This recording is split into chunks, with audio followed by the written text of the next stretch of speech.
The kitchen light was the only light on in the entire Atherton estate. Every chandelier in every hallway was off. Every lamp in every sitting room was dark. The security cameras blinked their small red dots in silence. The gardeners had gone home hours ago. The chef had locked up the pantry and left before 9. The 2 other housekeepers who worked the day rotation were asleep in their off-site apartment somewhere in Menlo Park. The mansion, all 14,000 square feet of it, sat heavy and still on its hillside perch in one of the wealthiest zip codes in America. But the kitchen light was on. And Florence was dancing. She had her earbuds in. Her phone was propped against the spice rack on the marble counter, playing a slow R&B track, something with bass that hummed low and warm like a heartbeat. She was barefoot on the cold tile. Her coils were pulled up into a messy bun on top of her head. She wore her oversized staff t-shirt, the one that hung past her thighs, and a pair of cotton shorts underneath. No makeup, no pretense, no audience. She was not performing. This was not choreography. This was the kind of dancing a person does when they believe with absolute certainty that no one on earth is watching. Eyes closed, shoulders rolling. Her fingertips trailed across the countertop like it was the edge of a stage she used to stand on. She mouthed the lyrics. She swayed. She spun once, then twice, and the hem of her shirt billowed around her like she was underwater.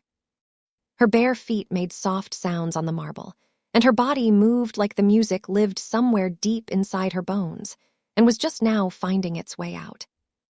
She was free. She did not know that Minho was standing 6 feet behind her in the dark hallway, watching every single movement. He was not supposed to be home. His private flight from a business summit in Scottsdale was not scheduled to land until the following morning, but the meetings ended early. The Gulfstream touched down at a private airfield south of San Francisco just before 11. He came in through the side entrance of the estate because he always used the side entrance. He preferred to enter his own home without announcement. He preferred silence, control, invisibility. He heard the music first, faint, leaking from earbuds that were turned up too loud. Then he saw the light spilling from the kitchen doorway into the hallway. He walked toward it the way a person walks toward something they do not understand. Quietly, carefully. And then he saw her. Minho was 32 years old. He was the sole heir and acting head of the Yoon family empire, a dynasty built across 3 decades on commercial real estate holdings, tech acquisitions, and private equity portfolios that stretched from Silicon Valley to Manhattan. The business press called him the silent king of Silicon Valley because he almost never spoke publicly, declined every interview request, and had a reputation for controlling entire rooms full of powerful people without ever raising his voice above a conversational tone. He was tall, sharp-jawed. Black hair pushed back off his forehead with the kind of effortless precision that probably took more effort than he would admit. His eyes were dark and steady and gave absolutely nothing away. He stood in the hallway in his travel clothes, a dark cashmere pullover and black trousers, and he watched his maid dance alone in his kitchen at midnight. He did not move. He did not speak. He just watched. Something was happening behind his eyes, something shifting like tectonic plates deep underground. He did not understand it. He did not like it, but he could not look away. Florence spun again. Her hand floated through the air. Her lips moved around lyrics he could not hear, and then the song must have changed because her rhythm shifted. Slower now, heavier. She was not just dancing anymore. She was feeling something. Her face changed. Her brow creased. She brought her hand to her chest like she was holding something there, something invisible and heavy, and she swayed with it, carried it, danced with the weight of it. Then she opened her eyes. She saw him. The scream that came out of her mouth was sharp enough to cut glass. Her phone clattered off the counter and hit the marble floor. The music stopped. She stumbled backward, her lower back slamming against the counter edge, and she gripped it with both hands. Her chest heaved. Her eyes were wide and wild with panic. Minho did not flinch. He did not step forward. He did not apologize for startling her.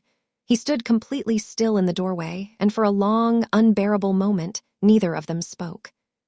Then he said one sentence. His voice was so low it barely traveled across the kitchen. "You dance like someone who has lost something." Florence stared at him. Her heart was hammering so hard she could feel it in her throat. She had worked in this house for 5 weeks. 5 weeks of cleaning rooms she could never afford to sleep in, polishing surfaces that reflected a life that would never be hers. In all that time, she had spoken to Min-ho exactly once. The day she was hired. He had looked at her for 3 seconds, said, "Don't touch anything in my office," and walked away. That was it. That was the entirety of their relationship.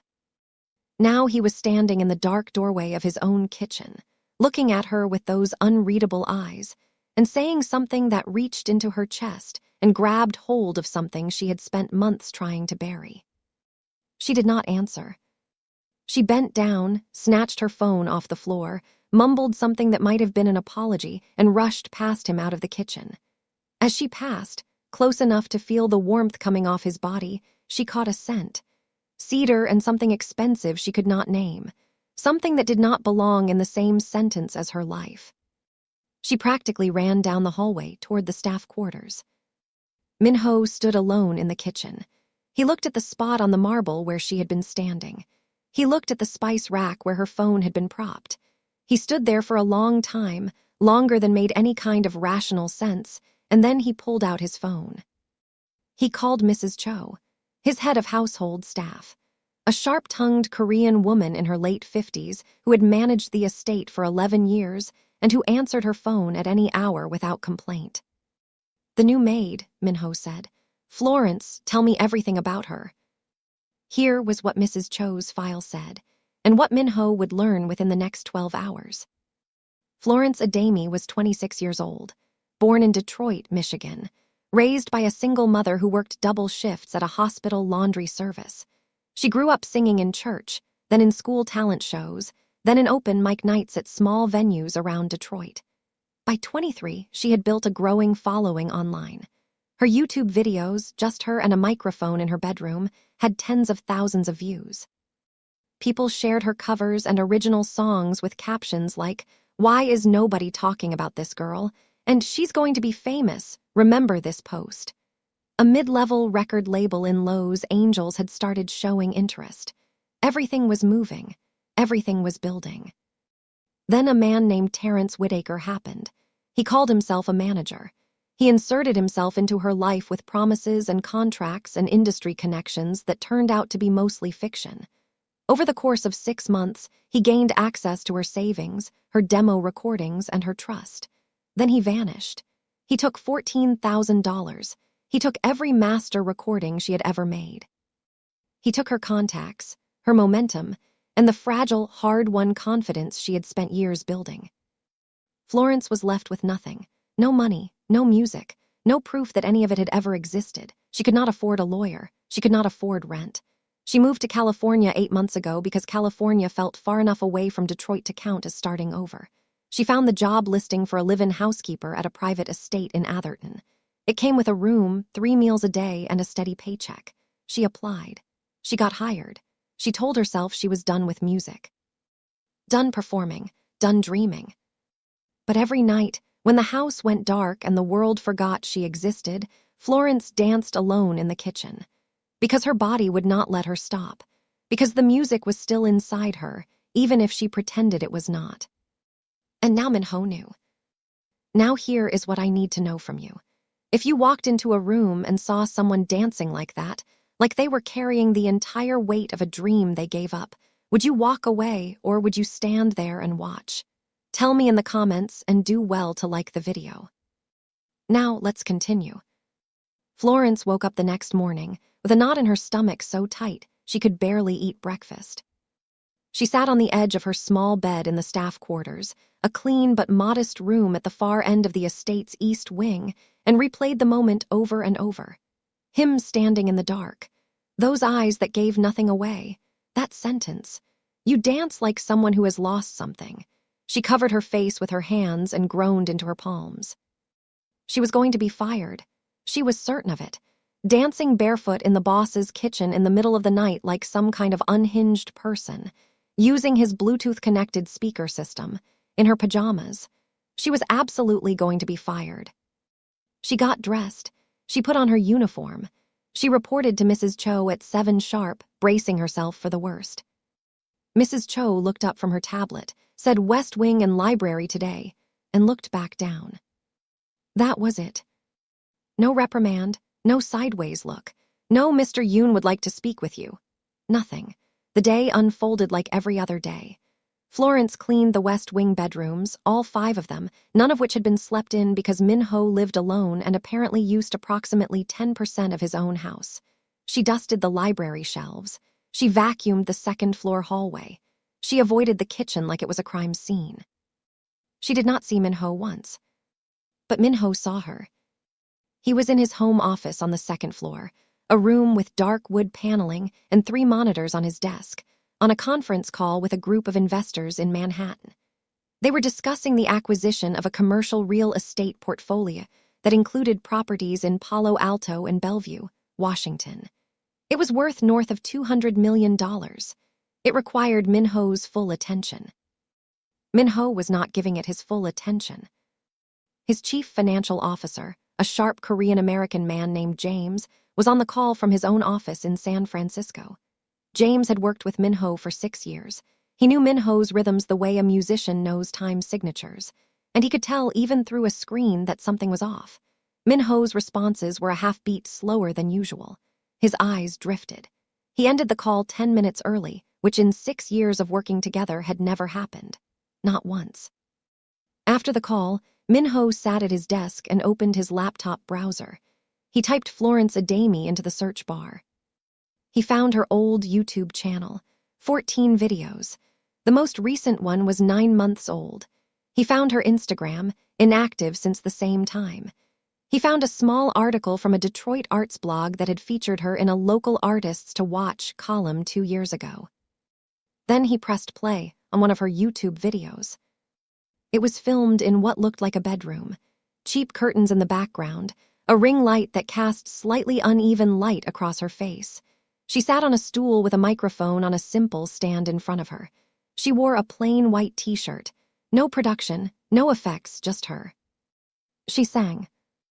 And Min-ho, a man who had sat across negotiation tables from some of the most powerful people in America without flinching, felt his hand freeze halfway to his coffee cup.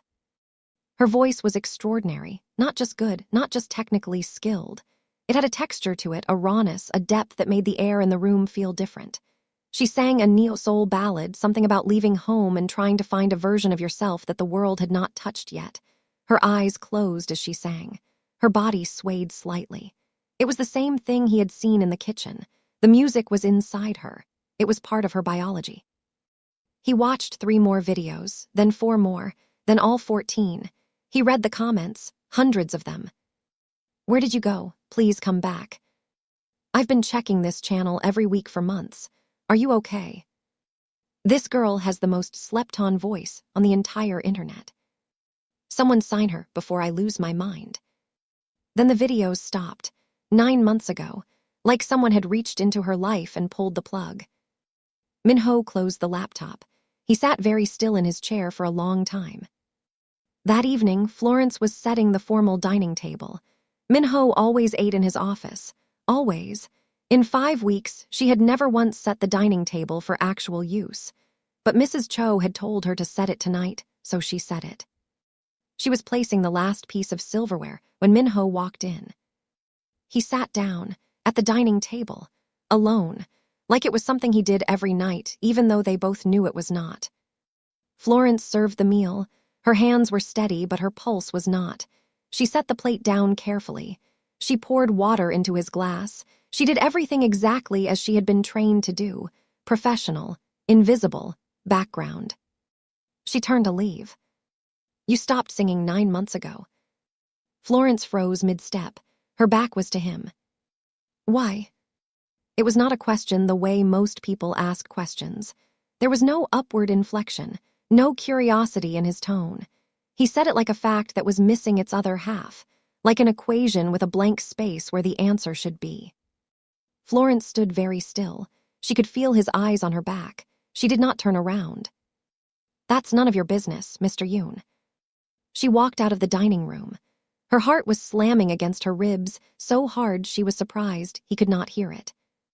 Min-ho watched her leave. He picked up his fork. He set it back down. He looked at the doorway she had disappeared through. In 32 years of life, across boardrooms and deal tables and private meetings with governors and tech moguls, and people who shaped the American economy, almost no one had told Min-ho that something was none of his business. People answered his questions. People gave him what he wanted. That was how the world worked when you were Min-ho. Florence Adami, his maid, had just set a boundary with him and walked away without looking back. He leaned back in his chair, and for the first time in longer than he could remember, the corner of his mouth moved. Not quite a smile, but close. Meanwhile, 6 hours south in Beverly Hills, Min-ho's mother was already making plans. Seo-yoon was 61 years old and lived in a penthouse that overlooked the city like a throne overlooking a kingdom. She was elegant in the way that certain Korean women of immense wealth are elegant, every detail controlled, every surface polished, every emotion filed away behind perfect posture and designer clothes. She had been the architect of the Yoon family's social positioning for 3 decades. She had managed her late husband's public image.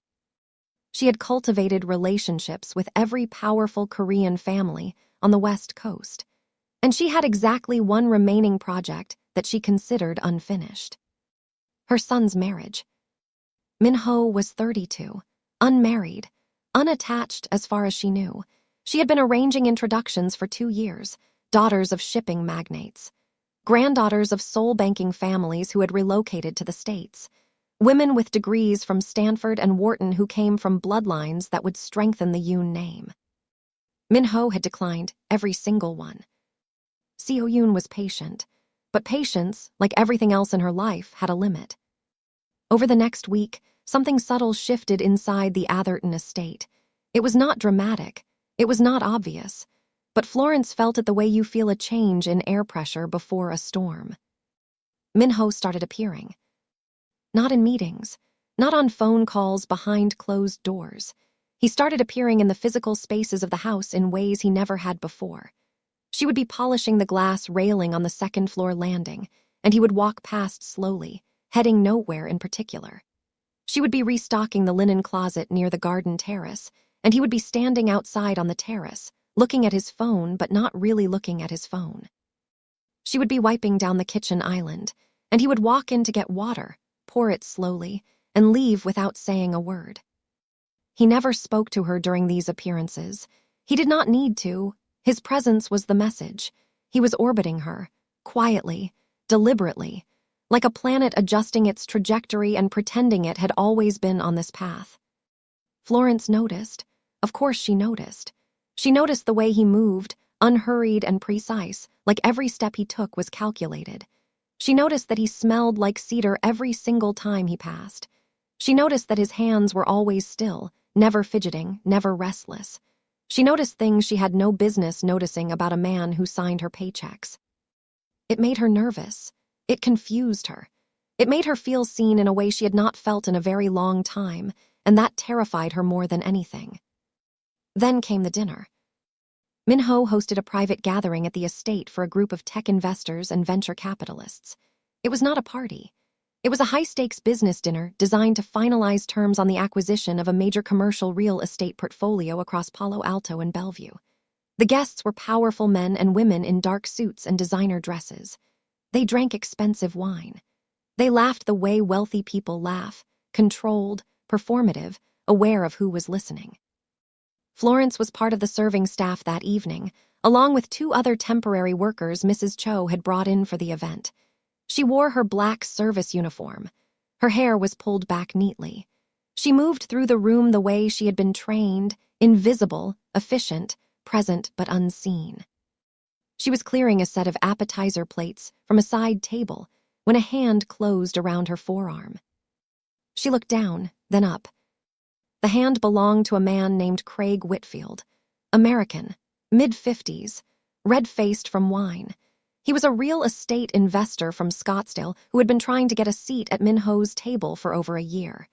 He had finally been invited, and he was celebrating by drinking too much and talking too loud. He did not let go of her arm. "Hey, sweetheart," he said. His words were slightly slurred. "You should smile more. The help around here is a lot prettier than it used to be." Florence felt the words land on her skin like something dirty. She knew this feeling. She had felt it before in other jobs, in other rooms, in other moments where men with power treated women without power like decorations. She did what she had always done. She kept her face neutral. She gently pulled her arm free. She said, "Excuse me," in a voice that gave nothing away, and she kept moving. The room did not notice. The conversation continued. But across the room, standing near the fireplace with a glass of water he had not touched, Minho noticed. He had seen Craig's hand close around Florence's forearm. He had seen the way her body went rigid. He had seen her face tighten and then smooth over as she forced herself into professional blankness. He had seen all of it. He set his glass down on the mantel.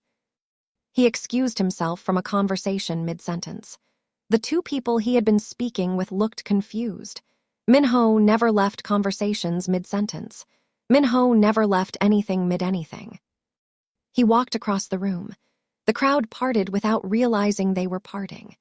People moved out of Minho's path instinctively, the same way animals move away from something that is calm but dangerous. He reached Craig Whitfield. He leaned down. His mouth was close to Craig's ear. He spoke quietly enough that no one else in the room could hear what he said. Craig Whitfield's face went white. Not pink, not pale, white, like the blood had been vacuumed out of his head in a single second. Craig stood up. He did not make eye contact with anyone. He mumbled something about an early flight. He collected his jacket from the back of his chair, and he left the dinner. The room adjusted. Conversations resumed. Nobody asked questions because nobody wanted to ask questions when Minho was involved. The next day, through staff gossip that traveled faster than Wi-Fi, Florence learned that Craig Whitfield's firm had been quietly and permanently cut out of the acquisition deal. A $40 million opportunity, gone, erased like it had never existed, because of what he did at that dinner. Because of what he did to her. Florence found Minho in the garden that afternoon. He was standing near the stone fountain, looking at his phone. She walked up to him, which was something she had never done before, approaching him voluntarily, and she said what she needed to say. "You didn't have to do that." He looked up. "Do what?" "Cut him out of the deal. Because of what happened, because of me." Minho's expression did not change, not one muscle. "I cut him out because he is a liability and his firm's due diligence was substandard. It had nothing to do with you." They stood there, two people in a garden in Atherton, California, looking at each other across a distance that was not measured in feet. They both knew he was lying. Florence nodded slowly. She turned and walked back toward the house. She did not say thank you. She did not need to. The fact that she had come to find him at all said more than words could. That night, Florence lay in her small staff bedroom staring at the ceiling. She did not go to the kitchen. She did not dance, but she did something she had not done in months. She hummed. Softly, almost without meaning to. A melody she had never hummed before. Something new. Something that was forming in the space between what she had lost and what she was too afraid to want. Florence's pass did not knock before entering. It kicked the door down. It was a Tuesday morning. She was on her break, sitting in the staff area with a cup of tea and her phone, when a call came in from Detroit. The name on the screen was Rochelle Martin, her oldest friend, the one person from her old life she still spoke to regularly. Rochelle was not calling to catch up. "Flo, I need you to sit down." "I'm sitting." "Terrence is using your music." The tea in Florence's hand went cold, not literally, but she stopped feeling its warmth. Rochelle explained. She had been scrolling through a music blog that covered independent R&B artists, and she had stumbled across a track listing for a new artist being shopped to labels in Atlanta. The artist's name was unfamiliar, but one of the song titles was not. It was called Glass Water. Florence had written that song at 2 a.m. in her Detroit apartment 3 years ago. She had recorded it in a home studio setup that cost her $400 to build. She had sung it with her eyes closed and tears running down her face, because the lyrics were about her mother working night shifts and coming home with cracked hands. That song was hers, and Terrence Whitaker was selling it under someone else's name. Rochelle kept talking. She said she had dug deeper and found 2 more songs. both Florence's, both listed under the fake artist, both being pitched to a small label in Atlanta as original work. Terrence had taken Florence's demo recordings, re-recorded them with a different singer, and was shopping them like they had never belonged to anyone else. Florence hung up the phone. She sat very still. She did not cry, not yet. The tears came later, during her afternoon shift. She was in the pantry restocking supplies when it hit her. Not just the theft, the memory. Hearing Rochelle say the title of that song had unlocked something Florence had spent months sealing shut. She remembered writing it. She remembered singing it. She remembered what it felt like to believe that her voice mattered, that her music could reach people, that she was building something real. And then she remembered what it felt like to have all of that taken away by someone she trusted. She sat down on the pantry floor.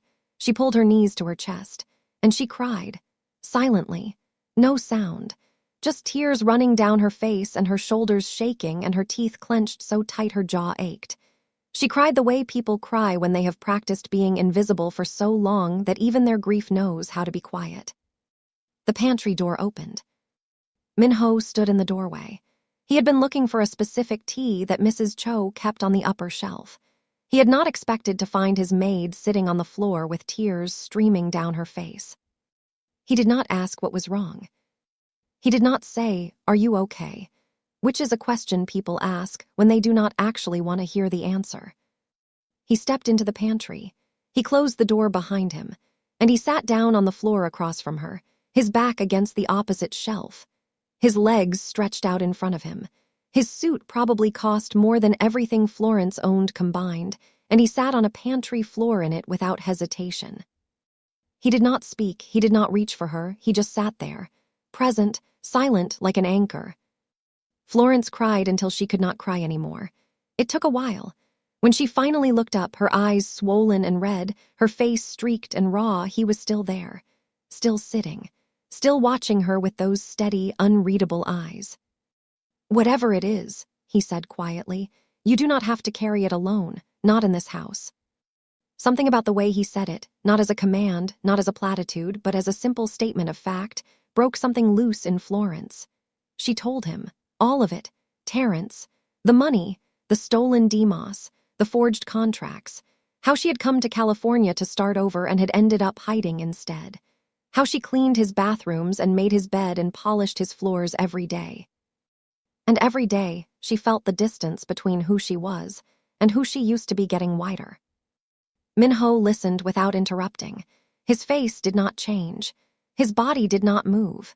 He absorbed her story the way the ocean absorbs rain, completely, without disturbance.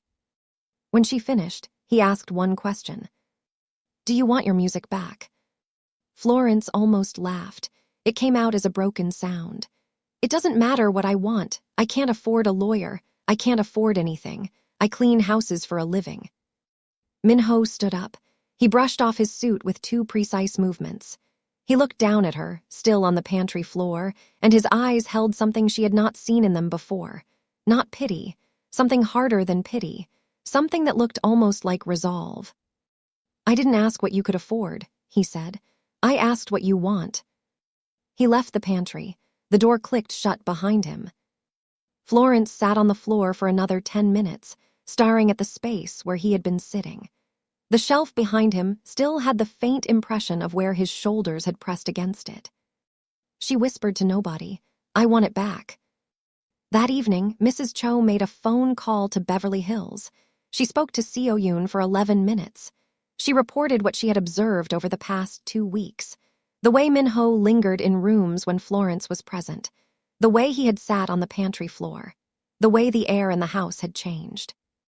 Seo Yoon listened in silence. When Mrs. Cho finished, Seo Yoon said 3 words. "I am coming." Seo Yoon arrived at the Atherton estate on a Thursday morning in a black Mercedes sedan driven by a personal chauffeur. She wore a cream-colored Chanel suit. Her hair was pinned in a low chignon. Her posture was so perfect it looked architectural. She walked through the front door of her son's home without knocking because Seo Yoon did not knock on doors. Doors opened for her.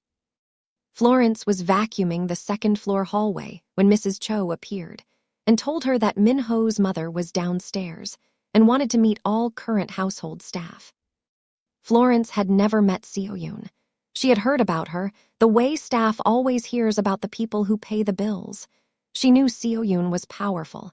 She knew Seo-yoon was particular. She did not know that Seo-yoon was there specifically because of her. The meeting happened in the main sitting room. Florence stood with her hands clasped in front of her, while Seo-yoon sat in a cream armchair and looked at her. Seo-yoon's eyes moved over Florence the way a jeweler examines a stone, not with curiosity but with assessment. She took in Florence's uniform, her posture, her skin, her hair, her hands. She took in everything and assigned it a value, and Florence could feel with absolute clarity that the value Seo-yoon assigned was low. "You are from Detroit," Seo-yoon said. It was not a question. "Yes, ma'am." "And before this position, what did you do?" "I worked various jobs, retail, food service." "And your education?" "I attended community college for 2 years. I did not finish." Seo-yoon nodded. Every answer confirmed something she had already decided. Every answer widened the gap between Florence and the world Seo-yoon occupied. "My son runs a very important household," Seo-yoon said. "The people who work in it are a reflection of his standards. I trust you understand that." "Yes, ma'am." "Good." That was the end of the meeting. Polite on the surface, absolutely devastating underneath. Every question had been a measurement. Every measurement had been a reminder. You are the help. Know your place. Florence walked out with her dignity intact. She did not shrink. She did not stammer. She answered honestly and then excused herself to continue her work. Her face was calm. Her hands were steady. This infuriated Seo-yoon more than rudeness ever could. She had wanted Florence to crumble. Florence had refused.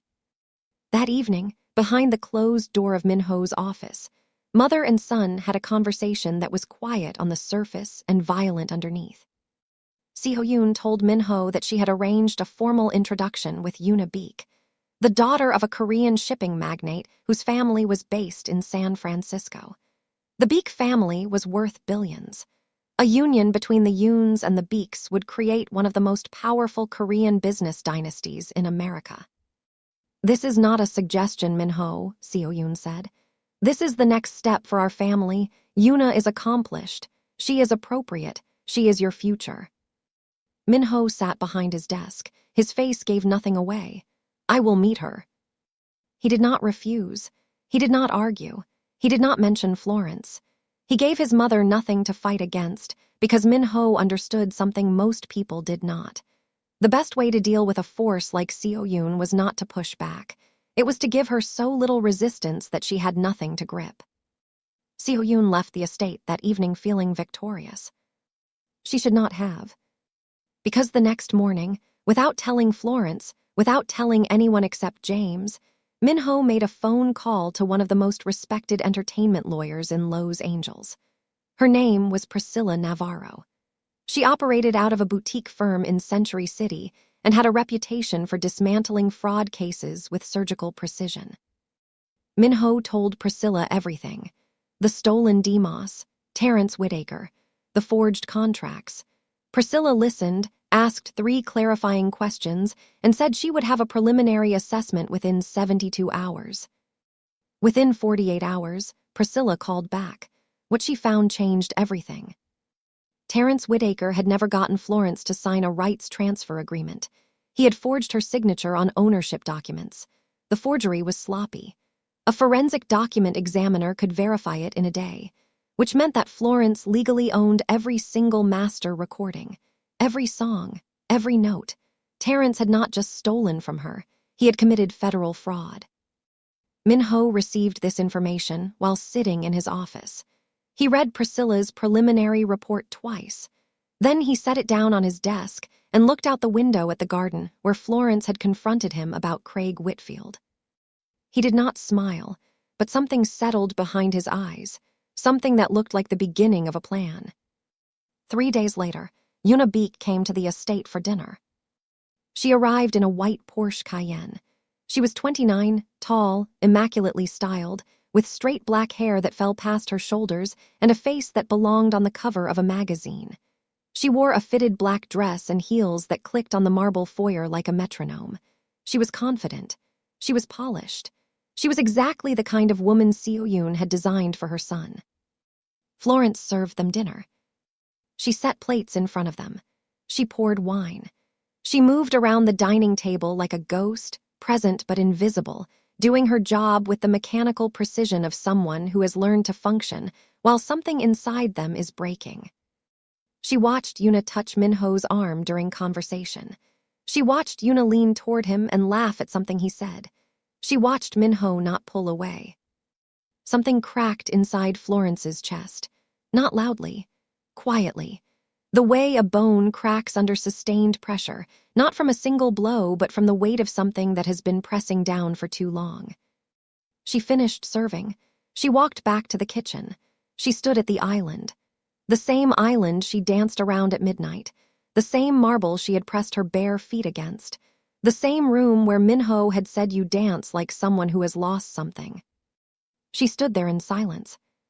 She did not dance. She did not hum. She did not sing. For the first time in weeks, the kitchen was completely, horribly silent. The week after Yoona Beek's dinner, Florence became a ghost. She still showed up for every shift. She still cleaned every room. She still performed every task with the same quiet efficiency that had made her one of the best hires Mrs. Cho had ever made. But the warmth was gone. The humming in the hallways was gone. The small moments of light, a laugh shared with the gardener, a compliment to the chef about his kimchi jjiggy, the way she used to sing under her breath while folding towels, all of it vanished. The house felt it. The other staff members noticed. Even the gardener, a quiet Mexican-American man named Raphael who rarely commented on household matters, said to Mrs. Cho one morning, "Something is wrong with the girl. The house is too quiet." Minho noticed most of all. He stood in the kitchen doorway at midnight. The light was off. The room was empty. No music, no movement, no Florence. He stood there for a long time, looking at cold, dark marble, and the silence pressed against him like a physical weight. 4 days after the dinner, Yoona Beek returned to the estate. She came under the pretense of dropping off a book she had mentioned to Minho during their meal. She brought her personal assistant, a nervous young woman who carried Yoona's handbag and stayed 3 steps behind her at all times. Minho was in a meeting. Yoona said she would wait. She wandered the house like she already owned it. She found Florence in the second-floor hallway, carrying a stack of fresh linens. "You're Florence, right?" Yoona said. "The maid." Florence stopped. "Yes." Yoona stepped closer. Her personal assistant lingered at the end of the hallway, eyes down. "I want to be very clear with you," Yoona said. Her voice was polite. Her eyes were not. "I know what this is. I've seen it before. Staff who think proximity to a man like Minho means something. It doesn't." Florence stood very still. The linens were pressed against her chest like a shield. Yoona continued. "Women like you, and I think you know what I mean, are entertainment. Temporary. A curiosity. Men like Minho do not build lives with women like you. They build lives with women like me. So I would suggest you focus on your work and stop whatever fantasy you're building in your head before you embarrass yourself." The hallway was silent. Yoona's assistant stared at the floor. Florence looked directly into Yoona Beek's eyes. Her voice was calm and level, without a single tremor. "I clean this man's house. That is my job. Whatever you are afraid of right now says a lot more about you than it says about me." She stepped around Yoona and continued down the hallway with her linens. Yoona stood there, mouth slightly open, watching her go. She had expected tears. She had expected stammering. She had expected submission. She did not get any of it, and the absence of the reaction she wanted unsettled her more than any argument could have. 3 days later, Priscilla Navarro called Minho with a full update on the Terrence situation. The investigation was complete. Terrence was in Atlanta, working with a small independent label, actively shopping Florence's stolen DMOS. The forged documents had been confirmed by a forensic examiner. The case was airtight. Priscilla laid out 2 options. They could send a cease and desist immediately and begin legal proceedings. Or Florence could take a more strategic approach. She could re-record her music, re-establish her public presence, and reclaim her identity as an artist. Simultaneously, Priscilla would pursue the fraud case through the courts. This approach was more powerful because it gave Florence the narrative. She was not just a victim taking legal action.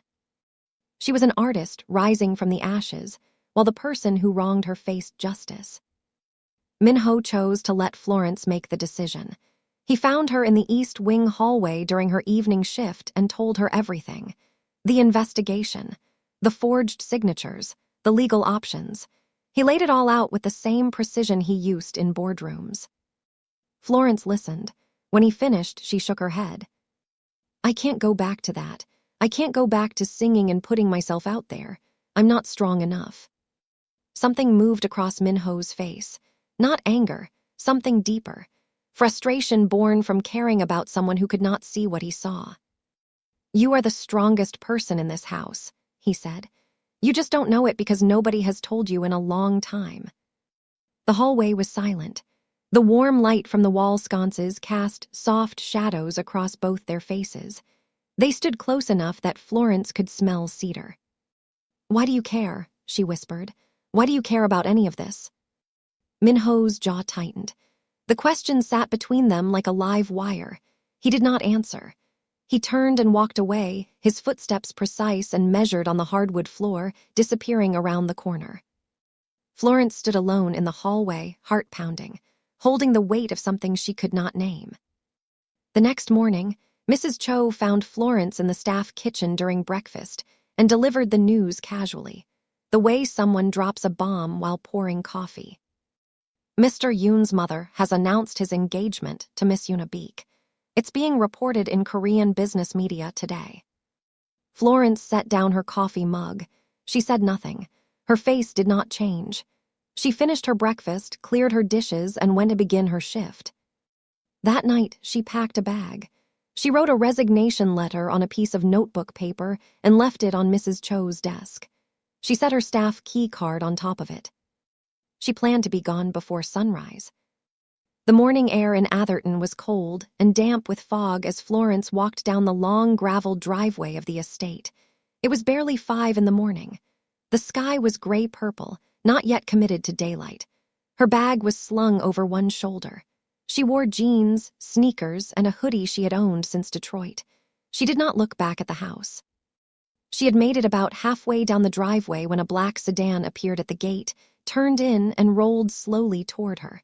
The headlights caught her in the fog. The car stopped. The rear window lowered. James looked at her from the back seat. Get in the car, Florence. No. He didn't agree to it. Florence stopped walking. The bag slid down her shoulder. What? The engagement. His mother announced it without his knowledge, without his consent. He found out an hour ago. He has been trying to call you. Florence reached into her hoodie pocket and pulled out her phone. The screen showed 7 missed calls from a number she did not recognize. Please get in the car, James said. His voice was not commanding. It was tired, like a man who had been woken up at 4 a.m. to prevent something catastrophic. Let me take you back to the house. If you still want to leave after you hear what happened, I will drive you anywhere you want to go myself. Florence stood in the fog for a long moment, looking at the missed calls on her screen. Then she got in the car. Across town, in his mother's Beverly Hills penthouse, Minho was having the most honest conversation of his adult life. He had driven there at 3 a.m. He had let himself in with his key. He had found Seo Yoon in her sitting room, already awake, already dressed, as if she had been expecting him. Perhaps she had. Seo Yoon was always 3 steps ahead of everyone. It was her greatest strength and her most destructive quality. You had no right, Minho said. I had every right. I am your mother. I am protecting this family's legacy. You announced an engagement that does not exist. You told the world I am marrying a woman I have met once. You made a decision about my life without consulting me. Because you would not make it yourself. Because it is not the right decision. Seo Yoon's eyes narrowed. Is this about the maid? Minho looked at his mother, and for the first time, he did not deflect. He did not redirect. He did not give her the cool, evasive non-answers he had perfected over 32 years. "This is about me," he said. "For the first time in my life, this is about what I want, not what you planned, not what serves the family portfolio, not what looks appropriate in Korean business media. Me." The room was silent. Seo-yoon sat very still in her chair. Her son had never spoken to her like this. Not once, not ever. "You will regret this," she said quietly. "Maybe," Minho said, "but it will be my regret, not yours." He stood up. He walked to the door. He stopped with his hand on the frame and said, without turning around, "Retract the announcement by noon, or I will do it myself, and I will make sure everyone knows why." He left. James brought Florence back to the estate. She sat in the kitchen. The same marble, the same room where everything had started and everything had broken and everything now hung suspended in uncertainty. She waited. She did not know what she was waiting for. She just knew she was not ready to leave. Not yet. Minho arrived home just after 7 in the morning. He walked into the kitchen. He stopped on the opposite side of the island. They looked at each other across the marble. Two people separated by money and culture and history and fear, and every logical reason why this should not work. Minho spoke first, and what he said was not calculated. It was not strategic. It was not filtered through the disciplined machinery of a man who controlled billion-dollar empires. It was raw. "I watched you dance in this kitchen, and something broke open in me that I have spent my entire life keeping sealed. I have sat across from senators and CEOs and people who shape the American economy, and none of them have ever made me feel what I felt standing in that doorway watching you dance barefoot on this floor." Florence's eyes were filling with tears. She did not wipe them away. "I don't know how to do this," he continued. "I have never done this. I run an empire built on control, and I do not know how to stand in my own kitchen and tell a woman that she changed everything." Florence's voice was barely above a whisper. "I'm terrified." "So am I. I have been used before. I have been discarded before. I cannot survive being someone's secret. I cannot survive being someone's phase." "You won't be. If this is real, it has to be real in daylight, in public, in front of your mother and the world." Minho stepped around the island. He stood in front of her, close enough that she could smell cedar, close enough that she could see the exhaustion in his eyes and the truth behind it. "Then let's step into the daylight," he said. Florence looked up at him, and for the first time in almost a year, she felt something she had forgotten existed. Hope. 1 month later, the Atherton estate was a different place. Florence had moved out of the staff quarters and into the main house, not as a maid, not as staff, as Minho's partner. The transition was not smooth. It was awkward and strange and required a complete restructuring of household dynamics. Mrs. Cho was professional about it because Mrs. Cho was professional about everything, but there was a tension beneath the surface that Florence could feel every time they were in the same room. The outside world was louder. Minho had publicly severed any association with the Beek family. The retracted engagement announcement sent shockwaves through Korean business media on the West Coast. People talked. People speculated. People judged. Minho did not care. Or if he cared, he did not show it, which amounted to the same thing. Florence's focus was not on the noise. Her focus was on her music. Priscilla Navarro moved fast. The fraud case against Terrence Whitaker was airtight. The forged signatures were confirmed. A cease and desist was served to the small Atlanta label that had been working with him. The label dropped Terrence within 72 hours once they realized they were in possession of stolen intellectual property. Every demo, every recording, every file that Terrence had taken from Florence was now legally frozen. But Florence did not just want her old music back. She wanted to create something new.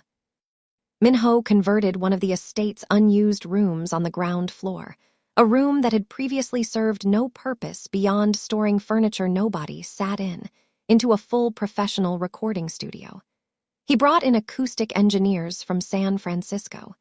He installed equipment that would make most professional studios jealous. And he brought in a Grammy-nominated producer named Kendrick Torres, who was based in Bellevue and who had produced records for 3 of the biggest R&B artists in the country. Kendrick listened to Florence sing exactly one time. She stood in the middle of the unfinished studio, surrounded by boxes of equipment that had not been unpacked yet, and sang an a cappella version of Glass Water, the song Terrence had stolen. Kendrick took off his headphones. He looked at her. He looked at Min-ho, who was standing in the doorway. "Where have you been hiding?" Kendrick said. Florence smiled. It was the first real smile Min-ho had seen from her. It changed her entire face. She recorded 3 songs in the first week. They were raw and emotional and autobiographical in a way that made the air in the studio feel heavy. One was about loss. One was about starting over. One was about dancing alone in a kitchen at midnight when the whole world has forgotten your name and you are trying to remember it yourself. She called that one Midnight Kitchen. Kendrick posted a 15-second clip of Florence singing in the studio to his Instagram. No name, no context, no explanation, just her voice, filling the frame, filling the room, filling everything. The clip got 2 million views in 48 hours. The comments exploded. People were desperate to know who she was. Music blogs picked it up. Twitter threads appeared. Someone found her old YouTube channel, and the view counts on her dormant videos started climbing by the thousands. The internet was doing what the internet does when it discovers something real. It was losing its collective mind. Florence watched the numbers climb on her phone and felt something she had not felt in almost a year. Not just hope. Excitement. The kind that buzzes in your chest and makes your hands shake and makes you want to call everyone you have ever known and say, "Do you see this? Do you see what is happening?" She called Rochelle in Detroit. Rochelle cried. Meanwhile, Terrence Whitaker, sitting in a rented apartment in Atlanta watching his entire scheme collapse, made one last desperate play. He sent Florence a series of messages through every platform he could find. He begged her not to press charges. He played the victim. He said the industry was brutal and he had been desperate. He said he believed in her talent and just wanted to help it reach people. He said they could work this out between them. He said he was sorry. Florence read every message. Then she put her phone down. She did not respond, not a single word. Priscilla handled the legal response. The courts would handle the rest.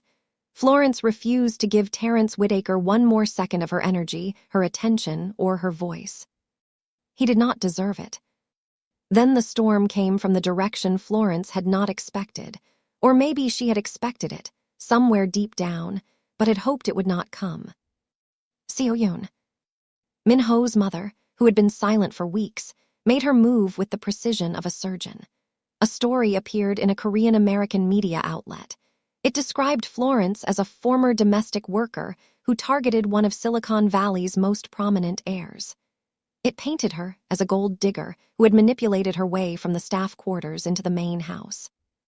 It included details about her background, her lack of a college degree, her failed music career, and her time as a maid in Min-ho's home.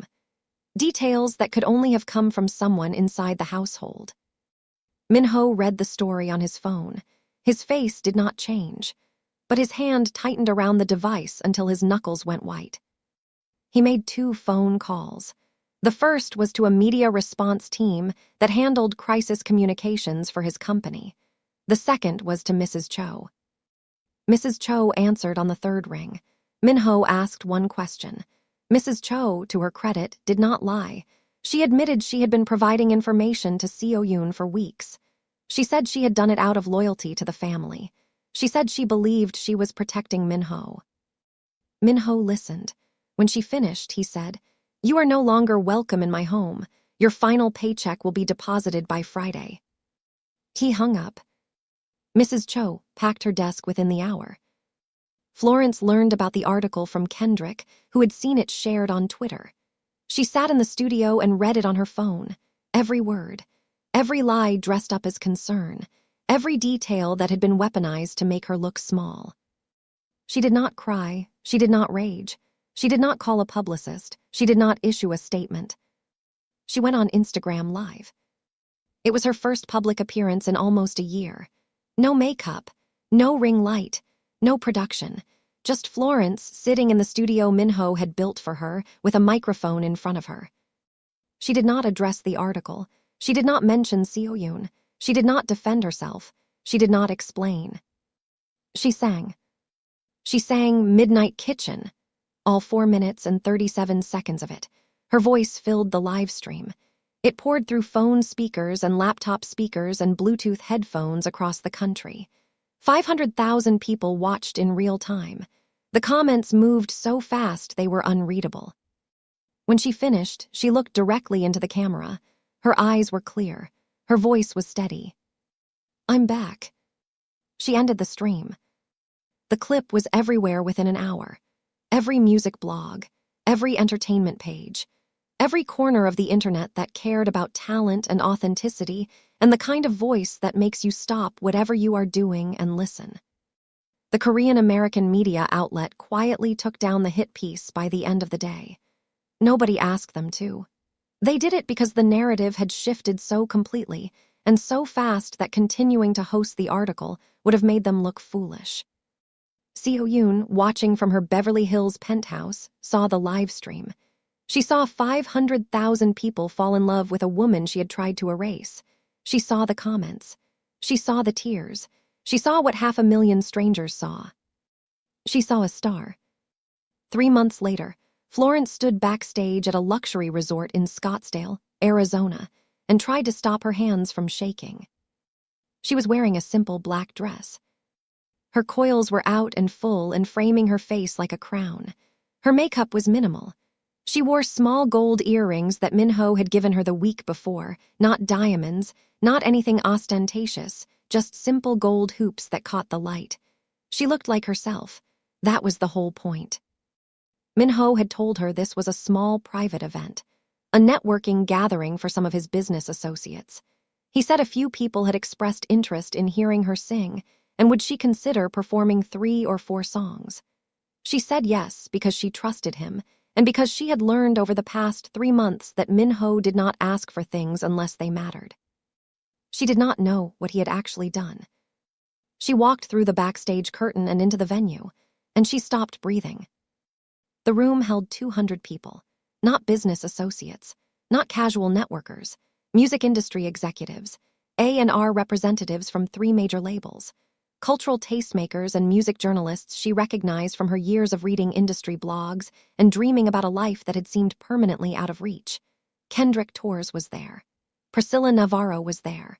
Rochelle had flown in from Detroit and was sitting in the second row with tears already running down her face. Florence turned to Minho, who was standing beside her in a dark navy suit. "What did you do?" she whispered. He looked at her. His eyes, those steady, unreadable eyes that gave nothing away to anyone, gave everything away to her. "I gave your dream a room," he said. "Now walk into it." Florence walked to the small stage at the front of the room. A single microphone on a stand. A single spotlight, nothing else. No band, no backing track, no production, just her. She sang 4 songs. The first was Glass Water, the song Terrence had stolen, now reclaimed, now hers again, now sung with a power and depth that made the original recording sound like a rough draft. She sang about her mother's cracked hands and night shifts and the way love sounds when it is tired but refuses to stop showing up. The second was a new song about trust, about handing someone the broken pieces of yourself and watching them hold each piece carefully instead of cutting themselves and walking away. The third was an up-tempo track that surprised everyone. It was joyful. It was playful. It made people nod their heads and smile because it reminded them that Florence was not just pain and depth. She was also light. The fourth song was Midnight Kitchen. She sang it a cappella, no microphone. She pushed the mic stand aside and stood in the center of the stage and opened her mouth and filled the room with nothing but her voice. The room was silent. 200 people, not a single sound, not a cough, not a whisper, not the clink of a glass. Just Florence. She sang about a woman who lost everything, who cleaned someone else's house because she could not afford to live in her own dreams anymore, who danced alone at midnight on cold marble floors because her body remembered what her mind was trying to forget, who was found by someone who did not try to fix her or save her or own her, but who simply stood in the doorway and watched and waited until she was ready to be seen. When she finished, the silence held for 3 full seconds. 3 seconds that felt like an hour. Then the room erupted. Standing ovation. Not the polite, obligatory kind. The real kind. The kind where people are on their feet before they consciously decide to stand. The kind where hands are clapping and eyes are wet and people are turning to each other saying, "Who is she?" Even though they already know, because Kendrick's clip had been everywhere for months, because the live stream had been everywhere, because Florence Adami was no longer a secret. 3 different labels approached her before she stepped off the stage. A&R executives handed business cards to Priscilla, who collected them with the calm efficiency of a woman who had expected exactly this outcome. Kendrick stood in the back of the room with his arms crossed and a grin on his face that said, "I told you so," to no one in particular. But the moment that no one in that room expected, the moment that would be talked about for months afterward, came from the back of the venue. Seo-yoon was there. Min-ho had not invited her. She had found out about the event through her own channels because Seo-yoon always found out and she had come on her own. She stood in the very last row, near the exit, as if she wanted to be able to leave without being noticed. She had not left. She had stood there through all 4 songs. She had watched her son's partner, this woman she had tried to diminish and dismiss and erase, hold 200 powerful people in absolute silence with nothing but the sound of her voice. When the ovation ended and the crowd began to move and conversations began to buzz, Seo-yoon walked forward. She moved through the crowd. People parted for her, the same way they parted for her son, because presence like that is inherited. She walked to the front of the room. She stood before Florence. The room gradually fell quiet again. People noticed. People watched. Seo-yoon was silent for a moment. Her face was composed, as always, but her eyes were different. The calculation was gone. Something else had taken its place. Something that looked like it cost her a great deal to feel. "I was wrong about you," Seo-yoon said. Her English was careful, precise, each word chosen with the deliberation of someone speaking in a language that is not their first. "I measured you by things that do not matter, your background, your work, the things I could see on the surface. I did not look deeper. I did not listen." She paused. The room was completely still. "Your talent is extraordinary," Seo-yoon continued, "and my son's heart has always been smarter than mine." She bowed, slightly, not deeply, just enough. A gesture of respect that anyone who understood Korean culture would recognize as carrying enormous weight. A mother bowing to the woman her son had chosen. An acknowledgement, an apology, a beginning. Florence looked at Seo-yoon through tears that she did not try to hide. She reached out and took Seo-yoon's hand. She held it with both of hers. "Thank you," Florence said. "That means more than you know." Seo-yoon squeezed her hand. Then she stepped back, composed herself, and walked to where Min-ho was standing near the side of the room. She did not say anything to her son. She simply stood beside him. He looked at his mother. She looked straight ahead. It was enough.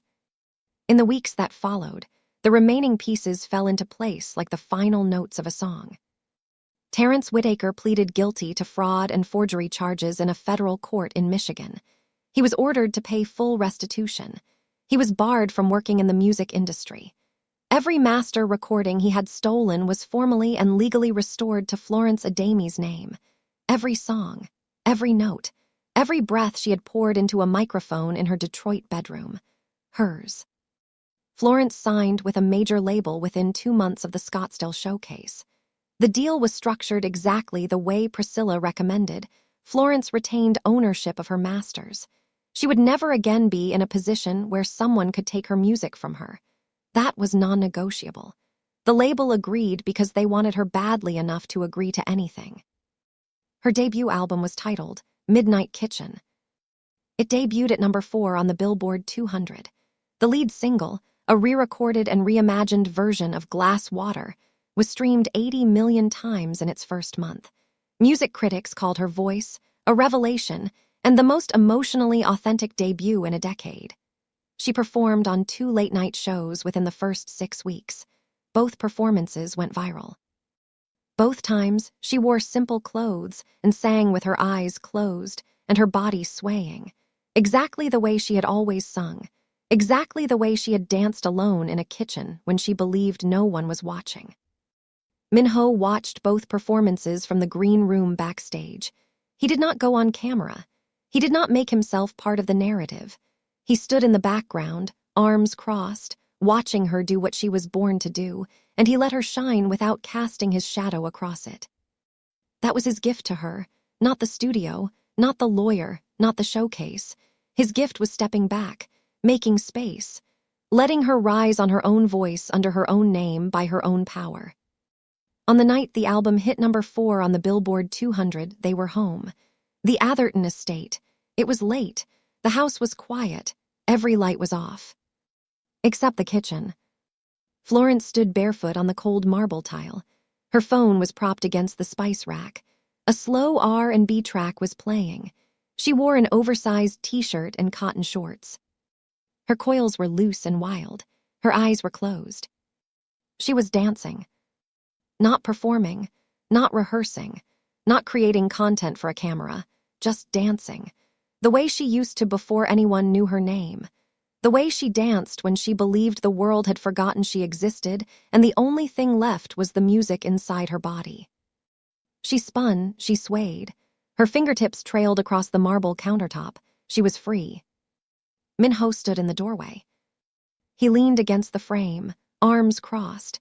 And for the first time, he was not watching with those unreadable eyes that gave nothing away. His face was open, soft, changed. He was smiling.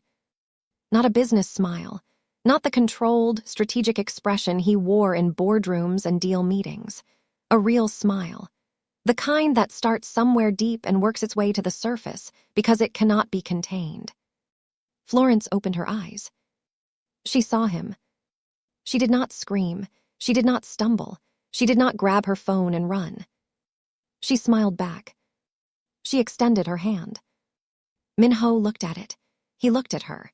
And the most powerful businessman on the West Coast, a man who controlled boardrooms and billion-dollar portfolios and moved through the world with a precision that left no room for uncertainty, hesitated. Because he did not know how to dance. He had never danced, not once in his entire life. It was not something he did. It was not something he had ever considered doing. Control was his language. Silence was his comfort. Structure was his safety. Florence waited, her hand extended, her eyes steady, patient. He took her hand. She pulled him gently onto the marble tile. He stood stiffly, unsure where to put his hands, unsure how to move, unsure of everything in a way that he had not been unsure of anything in decades. Florence placed his hand on her waist. She rested her hand on his shoulder. She began to sway, slowly, simply, not trying to teach him, just inviting him into the rhythm. He followed, clumsily at first, then less so. His body began to relax. His shoulders dropped. His grip on her waist softened. The music played, low and warm, and they moved together on cold marble in a dark kitchen in one of the wealthiest zip codes in America. No audience, no cameras, no industry executives, no record labels, no media stories, no mothers with agendas, no thieves in Atlanta, no women in white Porsches. Just two people who had found each other in the silence and the music. Two people who should not have worked on paper but worked perfectly in practice. A Korean billionaire who lived inside his own control, and a black woman from Detroit who carried music in her bones. Both of them broken in different ways. Both of them healing in the same kitchen. Minho pulled her closer. Florence rested her forehead against his chest. They swayed. Minho built an empire out of silence and control. He built walls so high and so thick that no one could reach the person behind them. He moved through the world like a man who needed nothing and no one. But it was a woman dancing barefoot in his kitchen at midnight who taught him that some things, the things that matter most, cannot be controlled. They cannot be acquired or negotiated or structured into a deal. They can only be felt. Florence never stopped dancing in that kitchen. Some nights she danced alone. Some nights she danced with him. Some nights she sang while she danced, and her voice echoed off the marble and filled the whole house with something that no amount of money could buy. And Minho never stopped watching. Not from the shadows anymore. not from doorways. He stood right beside her, learning how to move, learning how to feel, learning that the most powerful thing he would ever do was not closing a deal or acquiring a company. It was taking her hand and stepping into the music,